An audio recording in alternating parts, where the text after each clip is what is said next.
So, ito pong disconnect, lalaki po ba? Magwa-widen yung gap by the third quarter? Kung hindi tutukan ng ating government. Pero may nakita kaming pwedeng gawin ng government, no? Kagaya kasi yung fuel natin, ang kinokolekta na VAT is umabot ng 15 pesos, nakita namin last week. Dating kinokolekta natin na VAT, nasa 5 pesos lang. Baka pwedeng i-fix na lang yung 5 pesos.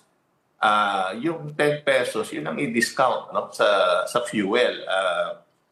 Kasi may pinag-uusap sa Congress kung tatanggalin yung VAT totally. Sa akin, huwag tanggalin yung total VAT, pero doon natin pwedeng ma-adjust, no? So, i-fix yung 5 pesos na dating nakokolekta, hindi pa rin nawala doon sa ating government, pero at least yung additional na 10 pesos na kinokolekta ngayon, mabawas dun sa fuel.